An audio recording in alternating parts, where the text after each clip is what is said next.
to the affairs of the campus and the university. Thank you so much, Chairman, Chancellor, Principals Longsworth, colleagues. Very good morning, everyone. I would wish to begin my brief comments with an invitation to give the principal another round of applause. I think.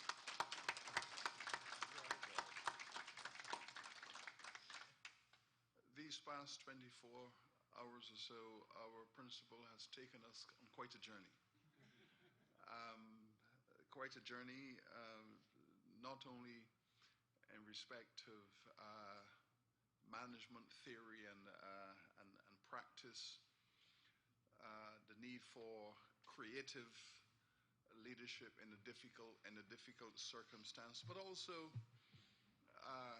identifying ways in which we can manage the process of dealing with the inevitable resistance that we will encounter along the way. And that is very important to me because in the process of vision and change, you must build into any methodology the inevitability of resistance, and therefore how does one cope with that. But importantly, she emphasized, especially in her comments last night, the need to always center our humanity. The truth of the matter is that humans existed before universities, and therefore that is a very good place to begin. And so we begin with celebrating her again for her installation last night. We place that within the context of celebrating the life and times of our great alumnus, Sir Derek. And we will, of course, celebrate these legacies as we leverage all of our journeys for the future. Sir Derek's passing, of course, is on the eve of our 70th anniversary, and the plans we are already putting in place to roll out the 70th anniversary celebrations and projections. And we will no doubt, as a university, do something very special in celebrating the life and times of Sir Derek. And no doubt, whatever we do will lead us nicely into the 70th anniversary celebrations. We also have an opportunity this morning to celebrate our Chancellor, who is here with us. He has said, I think we are in agreement, this is the first occasion that our Chancellor is actually participating in a council meeting. His strategy historically has been not to be too intrusive into areas where he has delegated his authority. But this is a special moment to have the Chancellor with us this morning, and to say that while we are going to be celebrating his long tenure, successful, brilliant leadership of this university these past 14 years, we are in the process of completing the procedures that will enable us to bring to his council in April a nomination for his successor. And then, of course, we will celebrate our Chancellor in fine style thereafter.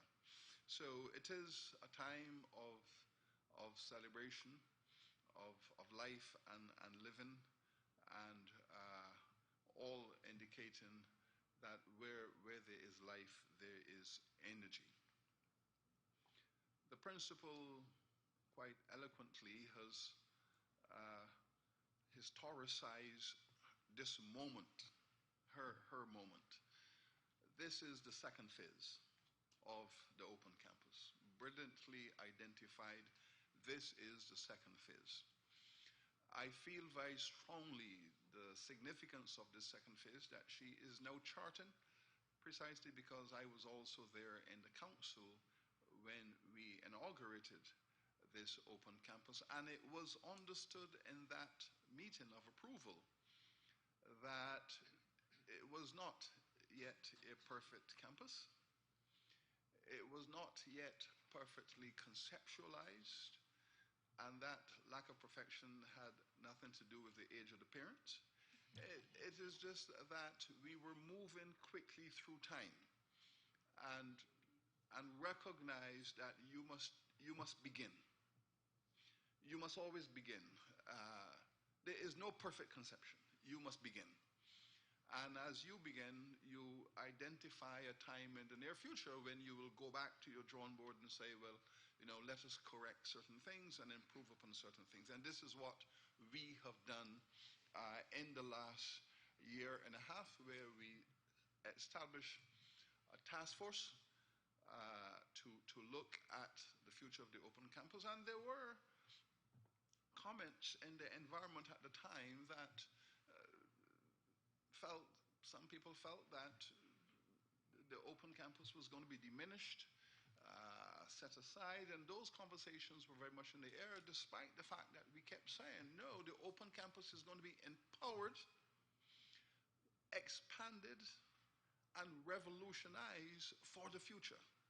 Because that was the future that we were imagining, a future in which there would be greater access to more affordable education and the taking of our students and our faculties deeper into the digital age of online education to normalize the access to knowledge in our region, and of course to secure some much needed revenue through that process.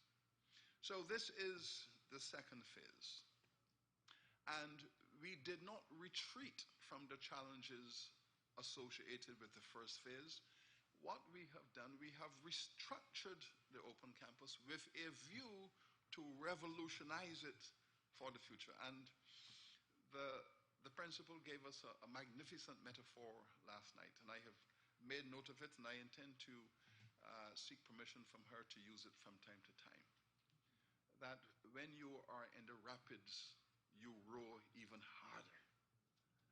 You do not retreat from the rapids, neither do you minimize your energy. In fact, in the rapids, the logical, strategic, and sustainable strategy is to row even harder. Principal, I love that because we in the Caribbean are always in the rapids. And we are looking for ways out of it, to find some peace and calm. The Chancellor also said last night that when you become a member of the University Senate Management Team, do not expect to have quiet nights and to rest gently on your pillow. That is not the expectation given to us, but the point is that we are going to row even harder in the years ahead, simply because this institution has to survive in a difficult context. It also has to demonstrate to all other institutions in our societies.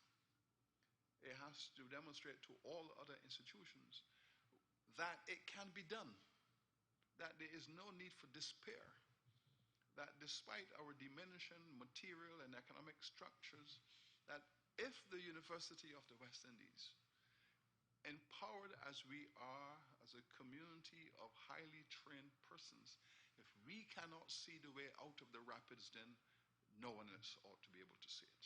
So we have to row even harder. The principal has located her year in review and her projections for the future within the context of how we have rolled out our strategic plan. Now, this is very significant, and I think many of the things that she has said this morning are of immediate relevance to all other campuses, and we are pleased to have all of our principals here this morning. Now, this is, to the best of my knowledge, also maybe a unique occurrence. And I am groping towards a proposal that we should normalize it and make it the norm. Because you see, when we are all together in this way and we all see what we are doing, the commitments we make at a campus council can be transported to other campuses.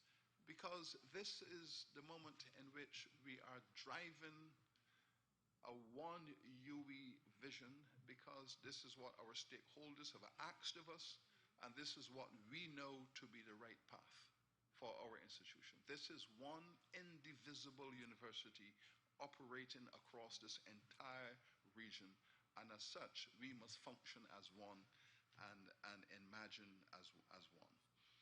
That, of course, does not minimize the notion or exclude the notion that we do not celebrate the diversity that exists within our campuses.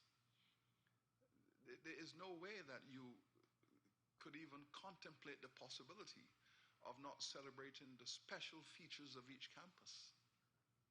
Each campus has its own history and its own social experiences, its own pedagogical journeys. Each campus is unique.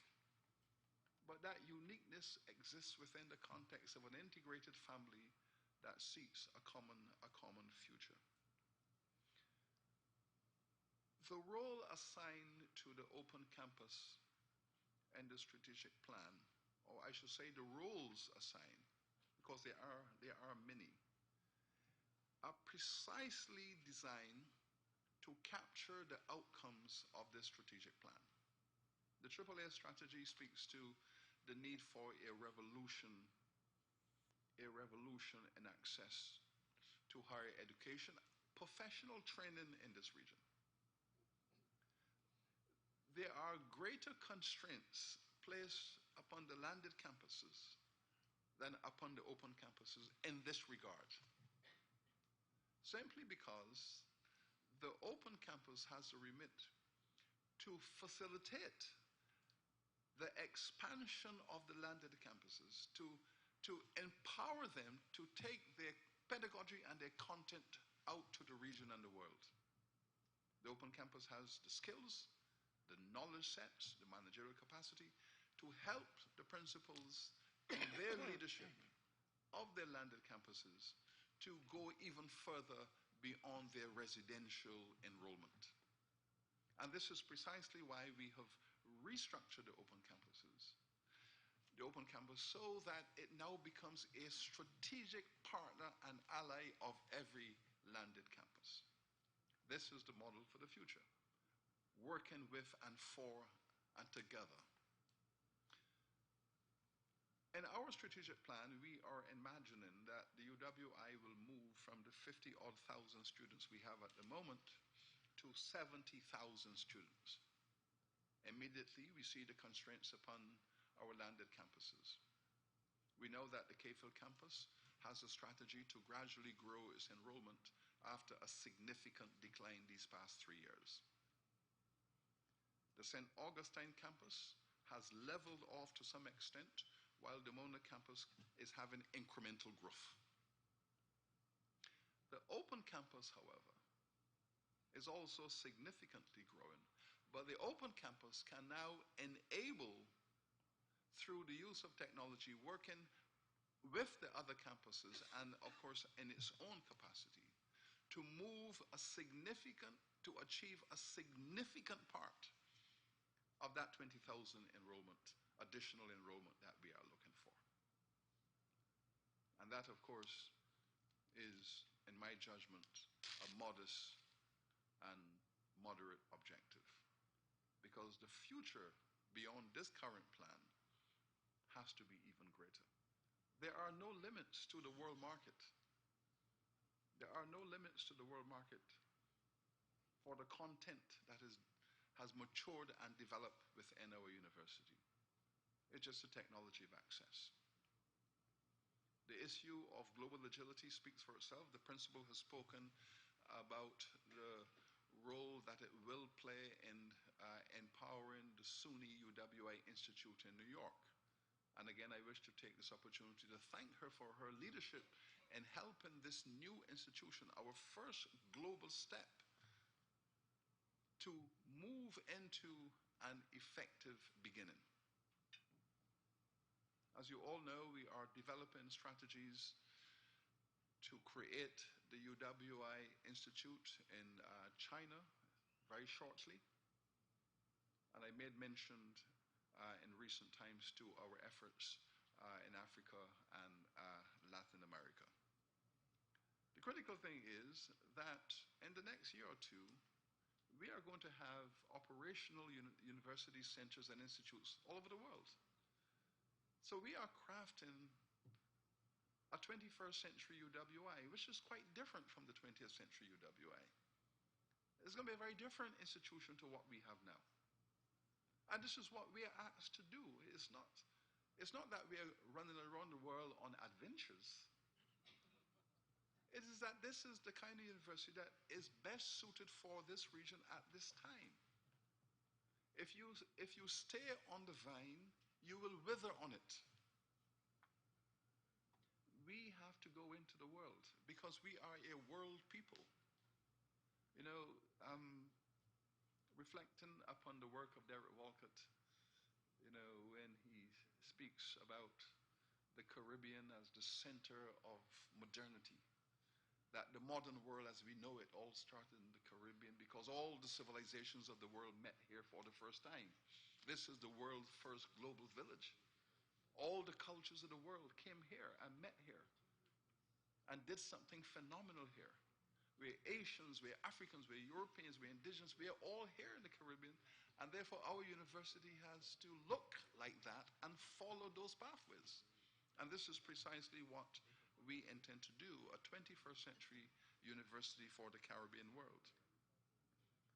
The principal has shown in her report that the open campus is not only ready, but the open campus is revved up to go and to take us into this journey. It is an exciting time, and we have heard Principal Barreto speaking in her report to Campus Council last week, the vision of developing a smart campus, digitally ready and prepared. All of that sits consistently with and in alignment with the vision for the open campus, so that the open campus and all of our other campuses are putting steps in place to become globalized. We're hearing this consistently from the principals in their respective reports. It is no coincidence, indeed, that our principals have moved to endorse UWI because we can all see what UWI is going to become in the second phase. At the moment, we are operating in 22 countries across the region, as well as in Toronto, Montreal, New York, and London. People can watch the content of our university, but this is just phase one. Phase two, as the principal has said, will be the use of global television for teaching and learning. We are going to be delivering academic programs and content on television, as well as on the internet. This is the kind of university that we are building block by block, and all of these elements are coming together into a coherent vision. And we have heard here this morning that the principal fully understands all of this, and already the open campus is out there in the vanguard doing it for us. So the Chancellor has slipped me a note, but I have to put my glasses on to read it. The chair has. Yes, okay. So the open campus then has shown itself to be robust and has demonstrated its sustainability. It is important that we fully endorse the vision of the principal to support and encourage her colleagues, and to celebrate the fact that it is this collective leadership that has brought a new energy to the open campus. I sense that it is now highly focused, it is energized, and it is rowing very hard in the rapids. I congratulate all of you. Principal, I not only celebrate you again, but I congratulate you again for your leadership, and I thank you on behalf of all of us. This is an excellent beginning to the second phase of the open campus. Chairman, I thank you.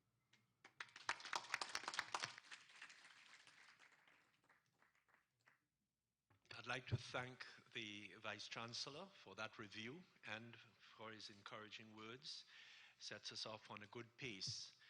We're making a slight alteration to the program because the media is waiting outside and they have a 12:30 appointment for their production of news, and to fit in a press conference quickly with them, the Chancellor has very kindly offered that he would be making his statements after the break.